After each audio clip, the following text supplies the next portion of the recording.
Welcome back to the Corner of Story and Game, where we explore the artistry and craft of storytelling and game design.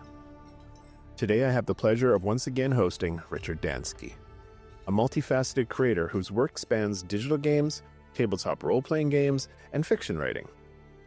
Richard has contributed to over 40 titles in iconic franchises like The Division, Ghost Recon, Might and Magic, Splinter Cell, Far Cry, and Rainbow Six. And in the realm of tabletop role-playing games, he developed the 20th anniversary edition of the acclaimed Wraith the Oblivion, amongst other things. So, let's get after it. Richard, thank you for coming back. My pleasure. Always happy to talk to you, man. This is, I think, what is this, the third time? This is your hat trick? This is the third time, yeah. Third time's the charm. Or in the case of the legendary Black Dog of the Hanging Hills of Connecticut, third time means death. We're going to go with the charm. I like that one better. Okay, fair enough. You encrypted. I mean, we're going to get into it, but let's go down a sidetrack already. You encrypted. Okay. Where did that come from? Where's the love of cryptids from? It comes from when I was 7, 8, I don't know how old, and I saw the Bigfoot episode of In Search Of with Leonard Nimoy. And it was the first time I saw the Patterson-Gimlin film, and it's Leonard Nimoy being very serious about all this. And it just wowed me. And that struck a lifetime spark in interest in cryptids and high strangeness, and especially Bigfoot. And that continued on a sort of, I'm interested, I'm reading about it level. And, I'd buy some Bigfoot t-shirts and I'd buy some Bigfoot books, whatever. And then the show Finding Bigfoot came on. And that was my eureka moment, because that was in the heyday of Twitter. And so I would sit down every Sunday night when Finding Bigfoot came on and live tweet the hell out of that show in a way that I would occasionally get comments back from the stars of the show, 3 out of the 4 anyway, who apparently occasionally found me amusing. And it was just the moment that cemented me and Bigfoot in people's minds. And so people started sending me Bigfoot stuff. And that led me to more Bigfoot stuff, which meant people sent me even more Bigfoot stuff. And sort of that led inevitably to the North Georgia Bigfoot Conference in 2019, which I attended with a few friends, including Stoker Award-winning horror author Jeff Strand. And that is an epic tale involving, among other things, the world's only teenage Bigfoot-themed metal power trio, a writer for various Hallmark movies who was wearing mustard yellow corduroy overalls, a woman who looked, so help me God, like B. Arthur, telling us that she let her grandchildren play with the Bigfoots in her backyard because she was telepathically able to communicate with them, and just, it was a weekend. Wow. And at that point, I sort of Bigfoot ascended to okay, yeah, this I have redefined my life in relation to Bigfoot now, and I'm perfectly happy with it. That's so cool. So if I found a t-shirt of an Albertan cryptid and sent you the t-shirt, was that cool, or is it just Bigfoot? That would be awesome. Cool. I have the Bigfoot t-shirt stack, and I got the Mothman t-shirt stack, and I got a Lizard Man Escape or Swamp t-shirt, and yeah. Cool. Very cool. All right, well, that was complete side tangent. I was just curious. But we're here today to talk about perfectionism, the battle that creatives wage with perfectionism, the old adage, done is better than perfect. Is that true or not? But before we dig into it, I do want to just quickly refresh people who haven't listened to the other 2 episodes. Just a really quick, who is Richard Dansky, what you're working on, just to set the stage, just to remind people, hey, you've done a lot of shit. Okay. Yes. Hi, everybody. I'm Richard Dansky. I am a video game narrative designer, narrative director, writer of 25 years experience in the industry. I've worked on titles like The Division 1 and 2, Splinter Cell, Ghost Recon, Rainbow Six, the VR iteration of Assassin's Creed, Hunt Showdown 1896, many, many others. Before that, I spent 4 years in-house at White Wolf Game Studios working on The World of Darkness as a key contributor to that. And I freelanced for them before and after. And I worked on well over, I think, 100 titles in some capacity in the tabletop role-playing space. I also write fiction. I've published 8 novels and 2 short story collections. And there's another novel coming out next year called Nightmare Logic from Falstaff Dread. I'm currently also working on a book on being a video game writer called The Video Game Writer's Guide to Surviving an Industry That Hates You. I love it. Thank you. And it's tongue in cheek, but only slightly. And just keeping the plate spinning with as many creative projects as I can. Busy man. That's so cool. Thank you. Okay, well, let's dig into the topic of the day. So, as I said, the old adage, better or done is better than perfect. That whole idea of how creatives fight with perfectionism, how we don't like putting things out into the world until it's perfect, as opposed to it being done. I guess let's set the stage. Do you have a good example, a good story from your past where you had to push something out that you didn't feel was ready? That is called 25 years in the video game industry. Okay. More seriously, there have been numerous times when there have been script writing emergencies on various video games I've worked on. Sometimes it was just a particular scene or a particular feature that needed writing. Sometimes just the whole game, where the window for doing writing was so short that there was not time to properly iterate. There was not time to polish. There was not time to make sure that everything matched perfectly between the dialogue and the gameplay and the space that the gameplay was taking place in. And so at times like that, you do the very best you can. You try to avoid adding details that could possibly be proven wrong later. There's little ways you can tap dance to make sure that it's as malleable as possible. But yeah, there have been games, I won't say which ones, where literally it was my first draft script that went out into the world. And I mean, I do a mean first draft, but it's a first draft and it can always be better. Can you think of a time where that happened and it was still like a runaway success? Like it surprised you? You're like, hey, I just ripped that out to get it out there. We had to go. And it was like, wow, people loved it. Absolutely. The first Division, Tom Clancy's Division, there is a cinematic towards the very beginning of the game where the player is in the headquarters. They've just landed in Manhattan, and there's a very intense conversation between the ranking police officer and Fei Lao, who's the ranking division agent. And the police officer runs through all the horrible things that are happening. And finally he says to Fei Lao, I just don't want to throw your people to the wolves. And she looks at him and says, Captain, we are the wolves.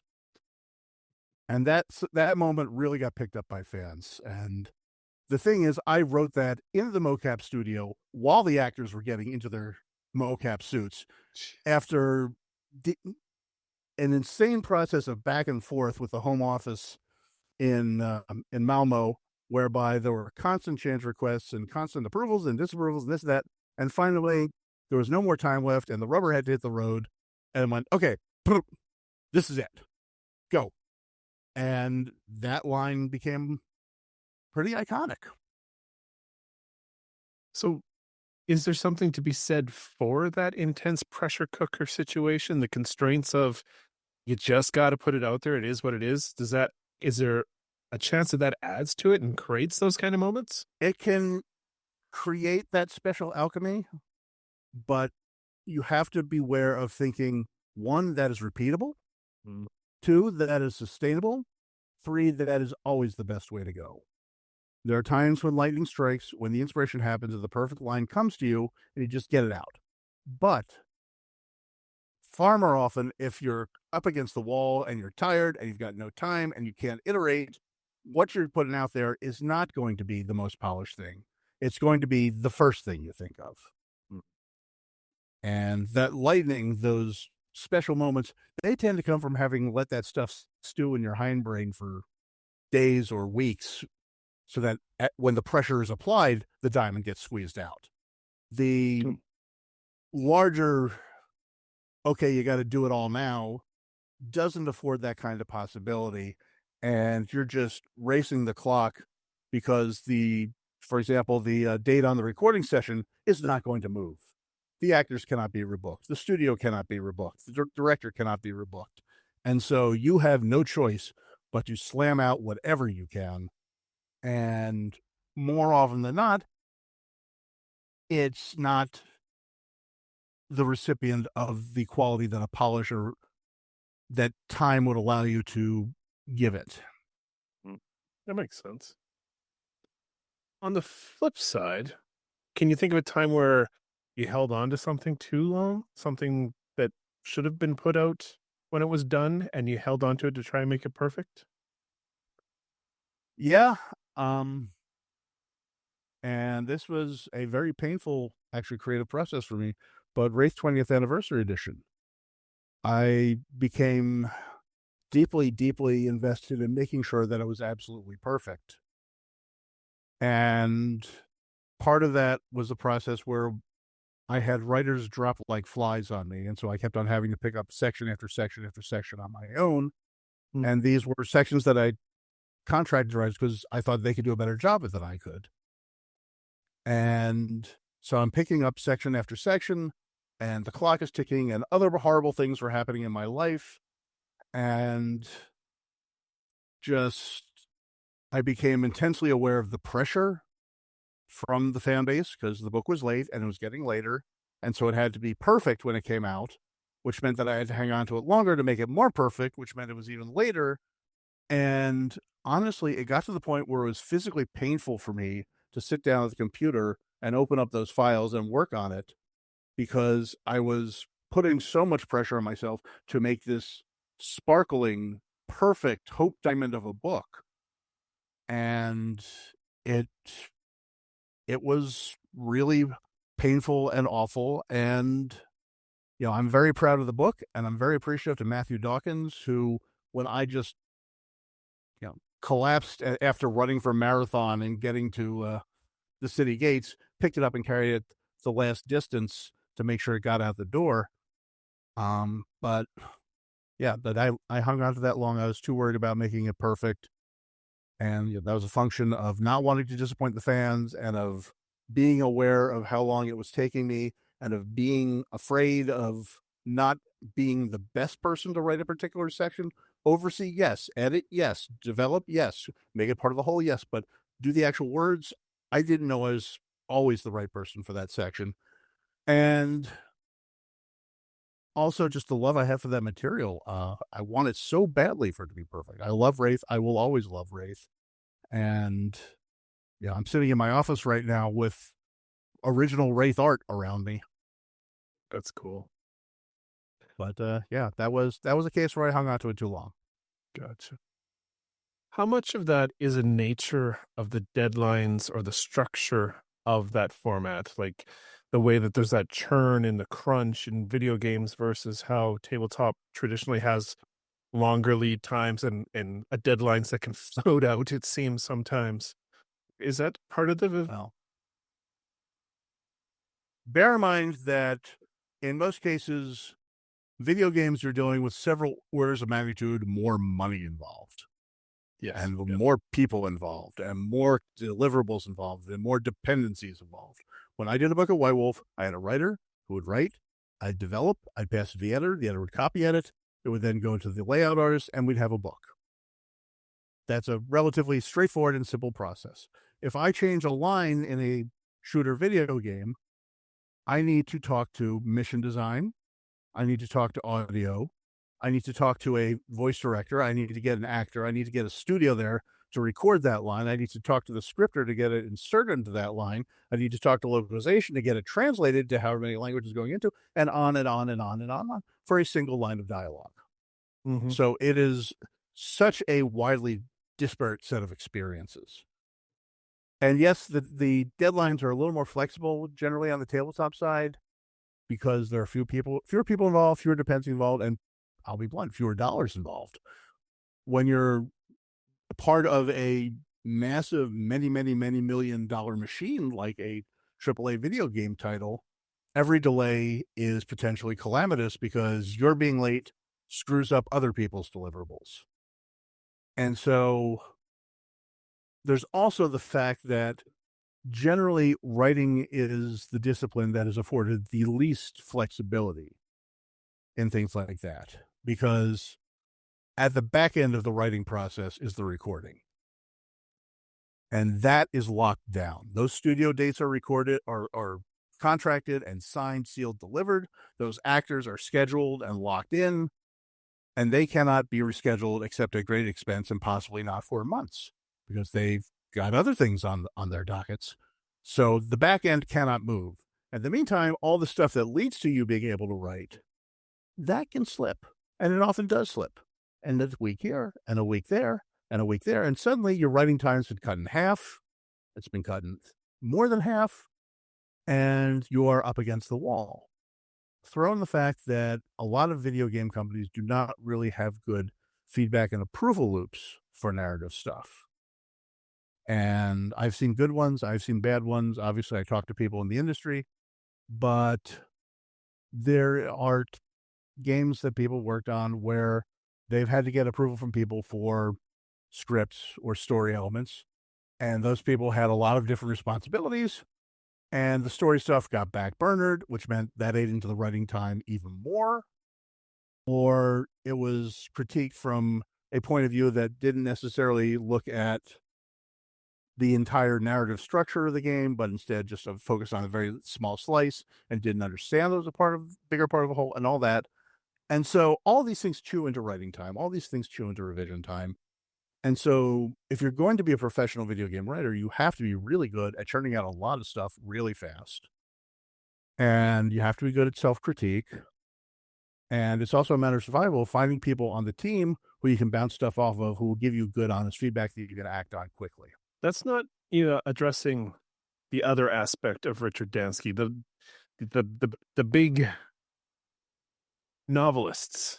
The battle we hear about novelists fighting with perfection versus deadlines. I mean, there are obviously stories out there of authors who are very behind on novels that we all are waiting for. How do you battle that? Well, my George R. R. Martin fandom is firmly focused on A Song for Leah, which was the first thing I read by him and which remains absolutely mind-blowing to this day. So I am content in my George R. R. Martin reading. I was that good in Office, but yes, okay, too. Okay, no, that's a very different situation. It's a very different process. Novel writing, obviously, generally pretty solitary until you have something you can show an editor. And again, it's a sort of cascading process, at least in my experience. There are writers I know who depend on writing for their living and depend on getting a book out every so often to get to their audience, to keep the lights on. And they have the discipline to turn around a book and get it read by readers and edited and revised and published in a relatively short turnaround phase. And that is their profession, and that is what they do. If you've got the luxury to take longer, sometimes that can be a blessing. For example, I don't need to rely on my fiction writing to keep the lights on. I'm very lucky in that regard. So I can take a little longer to polish a novel, or I can pump out a short story on spec as opposed to needing to chase, defined paychecks in a defined time frame. Other authors are more successful and they're in a position where they get afforded more time. And it can be a wonderful thing to take that time and use it to the full. And there are times when I guess there are folks who just don't use that as a way to, I don't even know what I'm saying here. There are folks who take advantage of that time and still you only use a little bit of time to actually write. At the very end, the college brinksmanship, oh crap, it's 11 o'clock and the paper's due at midnight. Mm-hmm. Yep, that happens. Yeah, and what's the quote? I love Dave lines. I like the whooshing sound they make as they go by. Zip glasses. Some of us can make that joke and some of us can't make that joke. Yeah, it's not as funny from some people. But yeah, to take it internal, remove all of the financial obligations and fandom desires or expectations and all of that, all deadlines and collaboration with teams.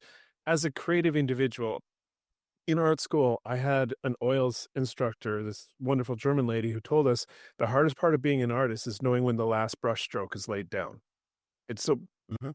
as a creative working with words, whether it's tabletop, digital, fiction, whatever, how do you, Richard Dansky, know when you've laid that last brush stroke? I have a ritual, and you're going to make fun of me for this. I would never. But when I was an undergraduate at Wesleyan University, I had a very unfortunate encounter with the school's writer-in-residence, the famous novelist Annie Dillard, who was very discouraging to me. And so now, every time I finish a writing project, I look at it and I say the words, "Fuck you, Annie Dillard." And my subconscious tells me when it is time to say those little words. And at that point, I say, okay, this is done for now. Maybe it's not perfect. Maybe it's not finished, but this draft is complete. Then I'll step away a little bit. I'll send it out to readers. I'll take a little space. Then I can come back. I'll take the feedback from my readers if they have any. I'll look at it with a fresh set of eyes and go, oh God, I repeated this word 3 times in 2 sentences. Whatever. But my subconscious knows when I have completed a creative thought. And that is the exclamation point that goes on top of it. That should be on a t-shirt. I like that.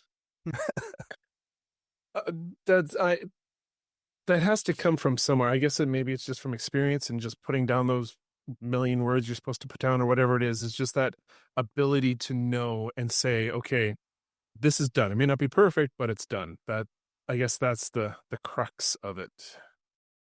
It really comes down to trusting yourself as an artist, as a creator.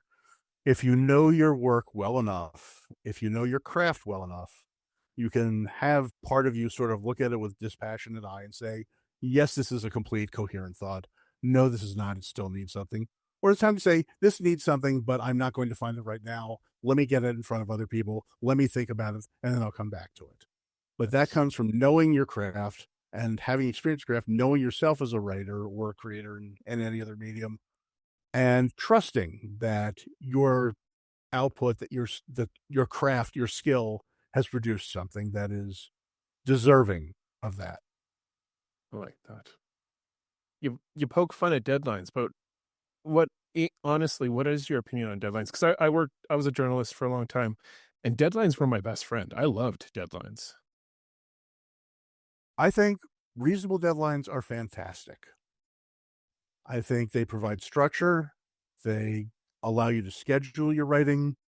They give you a chance to organize your thoughts and build a process and come out with something good in a reasonable time frame. So you don't have to do that, oh my God, the book is 15 pages short and it has to go to the printer on Monday. What am I doing this weekend? I guess I know. Not that that ever happened in the White Wolf days. And so, yes, reasonable deadlines, well thought out deadlines that take into account how long a task is actually going to take are incredibly useful. And I very much appreciate them. And whether that's a deadline for submitting a story to a magazine or anthology, or a publisher's deadline for a book, or deadline for a deliverable on a game, if it's well thought out and well planned and conducive to good work, it's fantastic. The problem arises when the deadlines are not reasonable, when they're not well thought out, when there is no understanding of how long a task takes. And a lot of producers and other folks outside of narrative don't know how long a writing task takes. So they go, it took me this long to write an email, boom. And a lot of writers honestly don't always help themselves because they'll get put in a position like that and they will kill themselves to make that deadline. And then they will not make it very clear that this is a Herculean effort. They'll instead let the perception build that this is standard operating practice. And so the expectation becomes that you can go into beast mode all the time, every time, consistently, sustainably. No, that's not possible. You can do bursts, and I know some writers who are incredibly fast. You know, Matt Forbeck's keyboard actually catches on fire while he's working. He's that fast. I believe it. There, it is not sustainable to go pedal to the metal every time, all the time. It is not healthy for the writer. It is not healthy for the work. It is not healthy for the team. Because sooner or later, that's going to end up in a crash, and then everybody's in trouble. Yeah. That's where burnout comes from, right?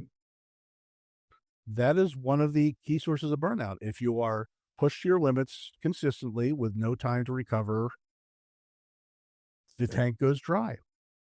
It's a renewable resource, but you have to let it renew. Obviously. Speaking of teams and collaboration, something else that came to mind when I was thinking about the subject is when you're trying to be perfect or you're trying to rush something else on either end, when you're working on games, there's a lot of collaborations. There's a lot of things that happen and come up just from bouncing ideas around with a team or talking to the design folks or the audio folks. And there's things that just come out of that whole process. Is the desire for perfectionism, or on the other end, the rush to get something out as fast as possible, does that limit or even eliminate the opportunity for those sparks of innovation? It comes down again to the scheduling and the structure that you're working in. When you've got a great communication between teams, it is the easiest thing in the world to reach out and say, hey, concept art, here's one thing for the character. What do you think? Are there details you're working on that'll be really cool to incorporate to the backstory? That'd be cool. And that's a 5-minute conversation that can have tremendous impact on the narrative and on the visuals, if you're comfortable doing that and that communication is allowed.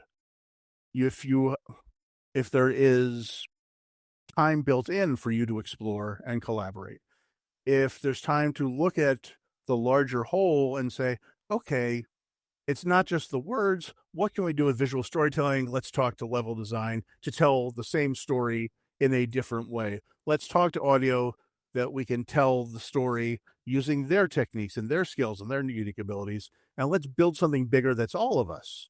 Mm. And if you've got the time and the will and the understanding to do that, amazing things can happen. The example I use a lot, actually, is, again, from The Division. And at one point, we had a writer's workshop at Red Storm where we pulled the entire writing team together. And that was Tom Abernathy coming in from Seattle and Annie Reed coming in from Malmo, Sweden. And Julien Charpentier, who was also a Malmo, who was our narrative director, came in. And Ian Mayer coming in from Reflections in Newcastle, England. And we just locked ourselves in a room all day, every day for a week. And we would write together and we would bounce stuff off each other and iterate and table read. And it was fantastic. It was incredibly productive. We got so much work done.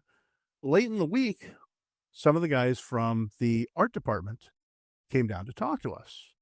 And Red Storm was doing the Dark Zone, which was the extraction shooter aspect of The Division. And they came to us and they said, hey, we're doing the Dark Zone. We're building this space. We have no dialogue systems. We have no story. We have no narrative. We have none of that. It's just, the gameplay. But we want to tell stories in the space of what happened here. We want to build things that people will look at and say, oh, here's what happened in this space. Can you give us prompts that we can build that tell stories without words? And that was a fantastic moment. We immediately dropped everything else we were doing and sat down and blasted out 20 ideas that we took back to them, which they implemented and did so to spectacular effect. The original Dark Zone is an amazing, amazing place. It's a wonderful environment. And all hail to the team that built it and put it together. And the fact that we were able to give them ideas that let them do little tableaus that told stories was a wonderful moment of collaboration. Though I will say, literally, everybody starts writing. The first item on everybody's list was 2 words: Dead Santas. That's what made it. The Dark Zone was fantastic. There was fantastic environmental storytelling in that. Like, there was so many little details that made you go, oh, that's what happened. And what happened there? And raise questions. And it was well done. How does a company breed a culture? Because obviously those guys, they had their ego in check. There was no hubris there. They came to you and said, hey, we want you to help. And you guys obviously are willing to drop egos in order to have that kind of conversation as well. How does a company breed that kind of culture where the egos don't get in the way of that collaboration? It is built on trust and respect. It is built on looking at your fellow team member, another discipline, saying they know what they're doing and they do it really well. and I trust them to do that job really well. And I hope they trust me to do my job really well. And then we can come together as equals and say, here's where my stuff can help you. Here's where your stuff can help me.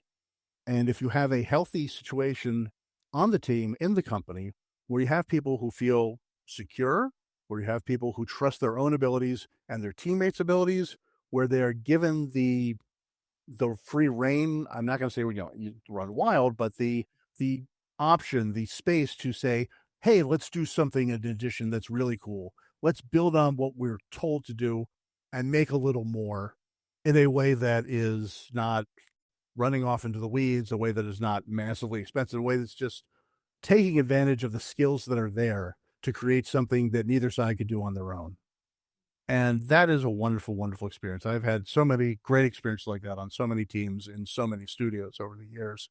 It's really great being able to talk to a level designer. It's really great to be able to talk to a sound engineer and say, hey, have you thought about this? And maybe they'll say, no, we can't do that, but have you thought of this?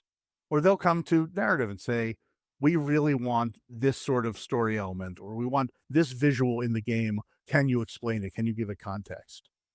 And it's a pleasure to work with folks who want to collaborate and want to build something together.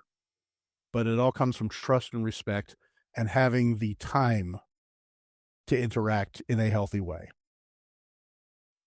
That would be a vital part of making sure the gameplay and the narrative sync up, where what's happening in the narrative matches the gameplay feelings and the game loops that are happening. Like, that sounds like you'd have to have that almost.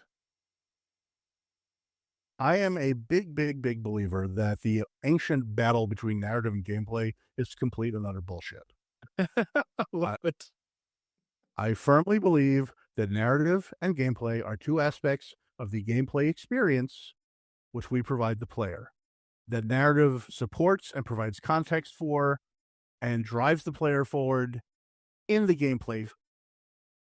It gives them a reason to press those particular buttons on the controller, and gameplay gives the player the opportunity to advance and learn more story and get more fully invested in their character and that character's actions. And working together in harmony, you create something fantastic. Your narrative fantasy has to match the gameplay. And when it does that, when the story and the character makes the player want to do the things the game does well, when a Splinter Cell game makes you want to be a sneaky spy guy and drop in behind people and snap necks, that's perfect. That's beautiful. We are encouraging you to do what the game is designed to do. When your narrative fantasy doesn't match your gameplay structure, you find yourself wanting to do things the game can't do. You find yourself frustrated. You find yourself banging up against the corners of the world and realizing the artificiality of it, and you don't stick with that game. Yeah. We've all played those. Mm-hmm. You know, from a structure point of view, inside of a studio, what role can a producer or a department head or even the studio head play in bringing that together and holding the vision in mind when it comes to balancing perfection versus deadline? Money and time. It really comes down to money and time. You have to have enough time to do it right. You have to have enough money in place to get the people in there who can do it right. You have to invest in the time, which costs money, to do it right. That means hiring, the best actors you can find for the role. That means maybe hiring local actors to do a table read. Spend a little money there, get actual actors to read it instead of the writers who are not actors, and do what you can to provide polish every step of the way. You need that leadership to make sure that relations between narrative and other departments are smooth and respectful, that one is not running roughshod of the other. And so what studio management and team management and production can do is create an effective working space and support. Mm-hmm. Video game development really does feel like the perfect marriage of art and business and tech. Like, there's so much of it is personalities and communications and team management and project management, and so much of it is business and marketing and selling psychology, and then a part of it is art. It's pure and simple art, and it's fascinating how the three of them can come together from different angles, and it's wild. Yeah. Well, you use the word marriage. I prefer to think of it as sort of a very tempestuous polycule. And those are three very different approaches to something. And it is not always the smoothest of relationships, and it is not always the cleanest of outcomes. And there are times when one can override the other two and make decisions that maybe are good, maybe not so good. And it's a constant struggle to keep the balance and to keep the communication. Obviously, everybody who's doing the creative side wants the lights to stay on and wants the game to make lots of money and wants to keep their jobs and wants to be able to do more games. And so, the creatives have a vested interest in the business side. And to do their jobs, they have to have a vested interest in the software development side. Because on one level, I am writing words, I am writing dialogues, I am writing stories. Another, I am creating assets that just happen to be coded in English. Mm-hmm. And so that duality is something that has to be understood and accepted and, on a certain level embraced. Have you ever met somebody who kind of stood in the middle and understood all of the aspects? Is that a unicorn? Those are unicorns. There are a few of them out there. I tend to stay about 15 to 20 feet away from them, just for fear that I would be disintegrated by the divine presence. There are folks who have been just, for lack of a better way, auteurs of the industry, but they are very rare. And there are a lot more self-described auteurs than there are actual auteurs, I think. I know myself well enough to know I am never going anywhere near that space. I can't go near that space. I don't want to go near that space. I'm a words guy, and I will champion words forever. I will champion storytelling forever. I will, die on the hill that narrative is more than just dialogue, and it can do so much more for games than just dialogue. I will build my own little fort and defend it unto the death. But folks who can really grok everything and hold it all in their head and combine it and see how they play off on each other and how they develop one another, those are the epitome of the folks working in the industry, and God bless them, because that's an incredibly rare skill set. That's wild. Another area that perfectionism weighs into that I've heard, and I swear we've talked about this, but I'm not 100% sure, so is world building. People can quite often get very lost in the weeds, building every little piece of minutia. Where do you fall on how much world building needs to be done? How much is good versus how much is too much? This is actually something I did a post on LinkedIn not too long ago. Yeah. I do twice weekly posts on game narrative. Usually see them, but I don't remember that one. Yeah.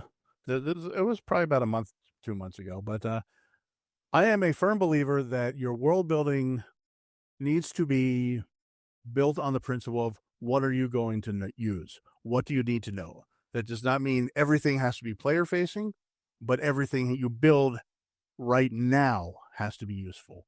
Maybe to the team, maybe to the players. And that's where your focus and your energy should be. And the rest you leave roughly defined and you fill it in later, because it doesn't need to be done right now. If the Zardoz Empire went away 10,000 years ago, nobody needs to know about their economic system, unless they're all suddenly going to get resurrected on the first mission of your game, and suddenly you have to go in and rob a bank using this economic system. It's just not pertinent right now. Right. Will it be potentially pertinent for the deep dive? At some point, yeah. At some point later, you can go back and do that, I think. But if the player's never going to see it, if no one in your team is ever going to pick up and use that, if it doesn't inform the stuff that's actually getting written, it's just sort of getting absorbed in something that is not productive, is not forward moving. And it's really tempting and addictive to get into that level of granularity of world building, to go down those rabbit holes and want to explore your imagination, share the things you come up with, because, oh man, this is really cool. Mm-hmm. But there are times when you need to say, okay, 10,000 years ago, this was the ancient empire and it did these incredible things, and here's this city and that's it. There's time you say, there are mysterious runes that are 10,000 years old, and you've got a deadline and you focus on the other stuff. And then later, when you're doing the map that explores the mysterious runes, or the source book that explores the mysterious runes, then you can go back and go do detail. Nobody says you have to do world building in one shot. Nobody says you have to do that one pass. What you need to do is build a world that is useful to the team and to the player that you can then develop further as needed in a creative and interesting way. Now, would you say that's applicable to digital games and in tabletop where you have perhaps thousands of different DMs who are going to access the material? Then do you need to go deeper? Video games and tabletop games approach world building in diametrically opposite ways, actually. This is one of the first lessons I learned when I jumped from White Wolf to Red Storm in 1999. In tabletop games, the whole point of world building is to give people a start point. Here's all the material, pick it up and go out there. Build more stuff on your own. Take what we've given you and explore, expand, tell your own stories. Even the most railroad track linear dungeons that were ever made still have opportunity for you to pick it up and go elsewhere. And video games, on the other hand, because of the limits, especially in earlier days, on technology, on disk footprint, on how much space you can put in there, on how much dialogue you put there, how much sound you can put in there, could not allow that. So everything was designed to focus you back in on the stuff that was actually going to be on the screen and get your attention there and not get you wondering about the stuff that wasn't there. And then transmedia came along and, that opened up some other doors. But even so, the game itself is about what the player experiences. And, you can, when the time comes, you can do DLC, you can do expansion, you can do a sequel, whatever, that explores stuff that you've only hinted at.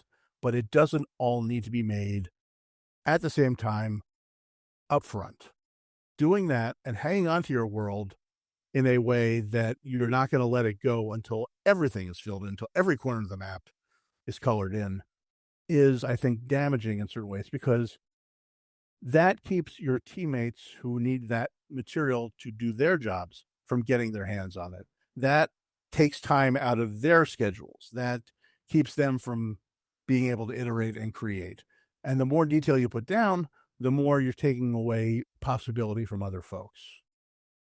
So the best thing in world building that I have found is, you establish the important stuff, the key stuff. You give some details to give it a sense of realism that people can latch onto. And you establish hooks. You establish pathways to go. You establish places you can expand. And if those are of interest, you expand on them. When I was at White Wolf, I had a hard, fast rule for all my authors, which was one hook per paragraph. Every paragraph they were writing, didn't matter if it was setting, rules, whatever, had to have a story hook attached to it that people could pick up and run with. Nice. And did I want them to write all those stories? No. I didn't want them to do that at all. I want them to just create a space for possibility. I love that. Brilliant. Well, we are getting close to the end. I want to get your opinion on something that came to me. Live service games where there's constantly new seasons, like Destiny 2 or Fortnite, where there's constantly a need for more narrative and more design. How tempting do you think that is, to get trapped into perfection, trying to make something perfect, but you're up against a really hard, really fast deadline that's often much shorter? This is going to sound incredibly brutal, but if you're the sort of writer who writes in blood instead of ink and who needs endless time to polish your material before you can comfortably let other people see it, a live service game is not the best environment for you. And it is that simple. Turnaround has to be fast. The audience chews up content faster than you can make it. You need to be able to deliver. You need to give it to other people so they can do their jobs with it as well. And you have to understand that what you are creating is not deathless prose. You have to understand that what you're creating is, honestly, like most of Shakespeare, entertainment. Yep. And it is designed for people to pick up and run with and have their fun with. And if you look at it and you're spending, a day agonizing over a particular adverb, that's not a good use of your time, and you're not really materially contributing to player fun. So it's true. Just take a deep breath, relax, step back, say, okay, is this fun? Yes. Is this going to contribute to fun? Is this change that I'm, debating worth the time I am putting into it? And sometimes it is, and sometimes it isn't. And you have to learn to let go. You have to learn that we write in Legos, not in gemstones, and be able to maybe do a draft and get it out there and get people's feedback and get them started on what they're doing and then iterate. Or you need to think, okay, this does the job. And is it going to be the best thing I ever wrote? No, but only one thing can be the best thing I ever wrote. This is a good thing. It doesn't have to be the best thing. I think that hits it right on the head. I think that's the answer to the question I had at the beginning. Yep. Okay. Cool. I'm glad I finally got to that. I'm a long-winded bastard. I know this. No, a little bit. But yep. So that kind of wraps up the main topic. There are questions I like to ask everybody after we've chewed over something heady. I've asked you the philosophical question at the center of the episode recently, so I won't bother with that, but I'm curious, kind of a spin-off question I often ask. Well, I used to, I haven't in a while. And I'm going to throw it at you to chew on if you want, and you can say I don't want to answer it, whatever. The question that often follows is, what responsibility or opportunity or what is creative's role when it comes to storytelling in today? The impact that we can have on society. What part do creatives have to play in today's society because of the responsibility, I guess? I think creatives have a tremendous opportunity to do certain things that, for lack of a better word, no one else can. We can show alternatives. We can show possibilities that aren't real yet, or that maybe never will be real, but that people want to explore and find themselves in. We can create safe places to explore and test and try, and then you can take that experience and come back to the real world. I did a lecture on horror writing recently, where I said the point of horror is to take a real fear, pull it out of context, slap a new coat of paint on it, and put it in a place where you can interact with it safely and without the normal rules. And you can do whatever you have to do to engage with it. Because let's face it, polite society frowns on stakes and silver bullets and Necronomicons. And, sometimes you win in that space, sometimes you lose in that space, but it has created a space where that interaction and that challenge, that confrontation can happen safely. And then you can take that experience and maybe you can deal with it a little better in your real life. That is one of the things a creative can do. And I think responsibility may not be the right word, because that implies a sort of formal obligation that implies a formal authority, and I'm not comfortable with that. I think, however, we have the opportunity to do so, and I think a great many of us feel that it is something that we can do to make the world a better place, to keep creating, to expose things that people might not have seen, other cultures, other lifestyles, other experiences, to go out of the normal, to allow people to try things that are different. And that can be something that is incredibly healthy and incredibly powerful and incredibly supportive. Brilliant. Yeah, the moment I said responsibility, it didn't feel like the right word. Opportunity is the right word. Yeah, I agree. Great answer. I haven't asked that question in a long time, and that's same page. All right, well, couple quickfire just to see what life is up to these days. What are you reading right now? I am actually reading this gigantic book on the old television show Barney Miller. It's called The Old One Too. For those who are not familiar with Barney Miller, it was a sitcom that ran from 1974 to 1982 about this rundown police precinct in New York with a cast of characters, and it was incredibly well acted, incredibly well written, deeply sensitive, deeply human, way ahead of its time in a lot of the social issues it tackled. Incredibly diverse cast from the get-go, and it still remains hysterically funny all these years later, because the humor came from human interactions, not topical jokes, not pop culture references. It was never mean-spirited, and it asked some hard questions. And so Barney Miller was a show that, I watched as a kid, and I thought, this is really funny. They said a funny thing. And then I came back to it as an adult, like, oh, wow. That's what was going. This is layers. And I stumbled onto this book, The Old One Too, which is just this incredibly detailed history of the show, talking about the showrunner and the directors and the writers and the actors and all their stories and what they brought to it, and what they learned from it, and what happened in each episode, things like that. And it is incredibly illuminating, and has increased my appreciation for the show.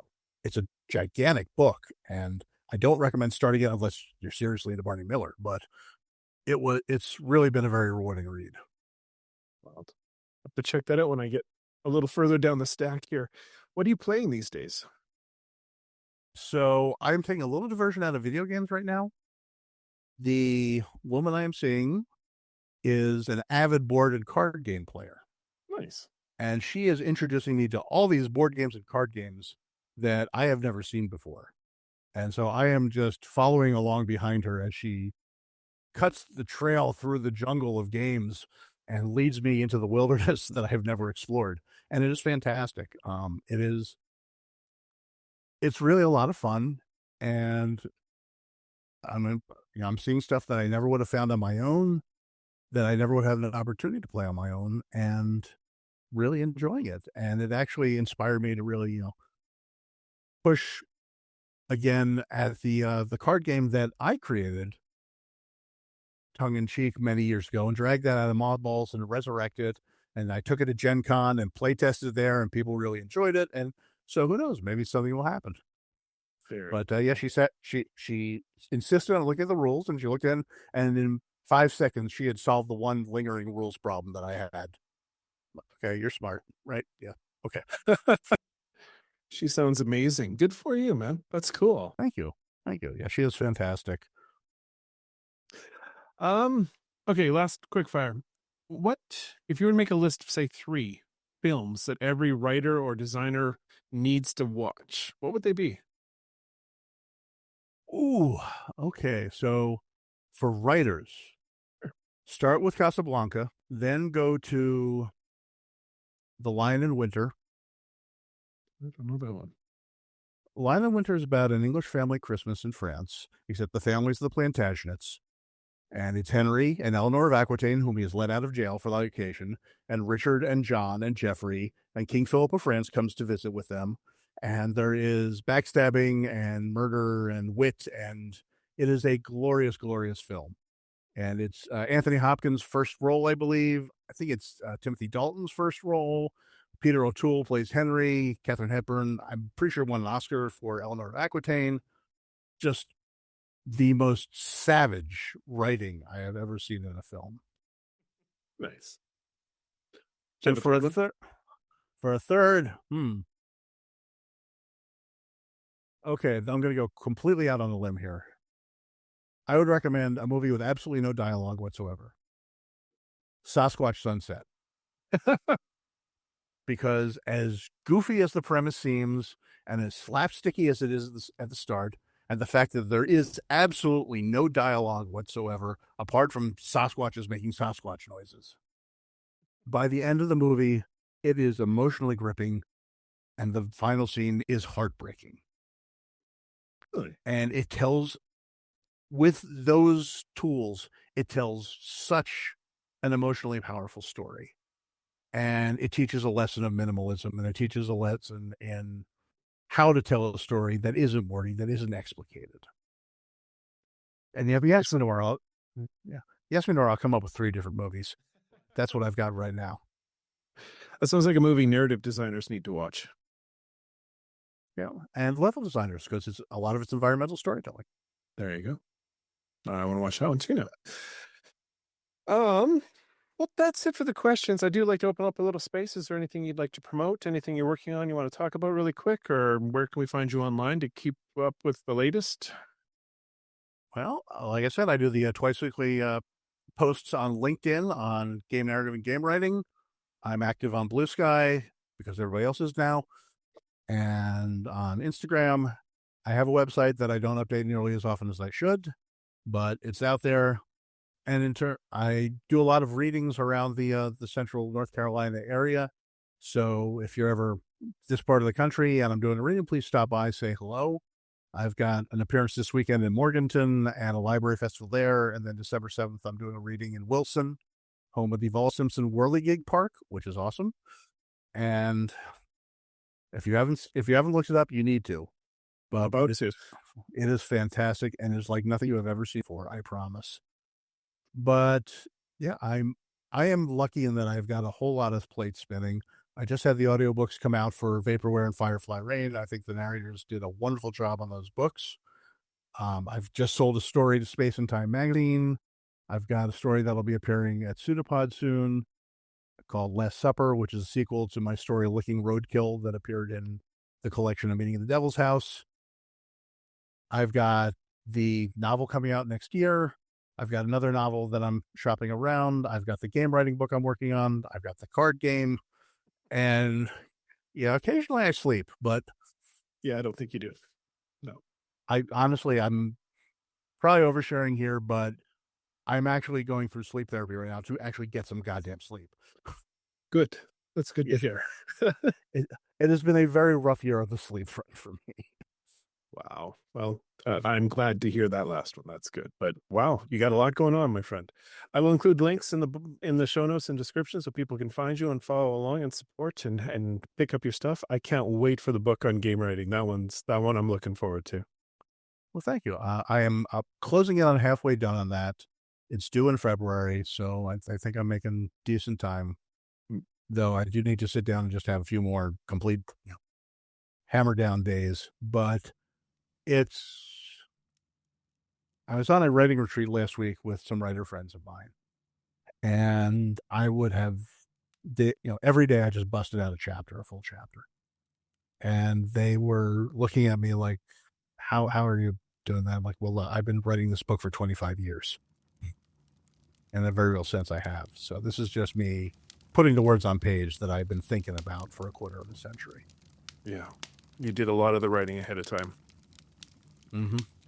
That's crazy. I can't wait. I'm so excited. Okay, well, I'm gonna cut you loose here. I'm gonna push you out the door. But as usual, I would love to give you the last word. Do you have any fresh parting words of wisdom for us as you head out the door? Do a little bit every day. I know times are tough. I know there's a lot of scary stuff potentially going to happen. I know things are going to be hard, but do a little every day. Move forward. Do a little good if you can. Take a little good from someone because you deserve it. And make progress if you can, because that's how we're all going to get through this. Sorry, folks. Probably comes as no surprise, but the tavern's closing up early tonight. The cellar's been overrun by a council of giant moths discussing the finer points of fabric care, and they're pretty passionate about their cause and tend to get loud when they're debating silk versus wool. We're going to get out of here. But before we go, once again, thank you to Richard for stopping by and sharing your stories and your insight and your wisdom. It was much appreciated. And to you, dear listener, as always, thank you for taking your seat at the table. Until we meet again, keep creating, exploring, and sharing those worlds and stories. And stay safe, Wanderer. Your chair will be ready by the fire the next time you stop in the corner of Story and Game.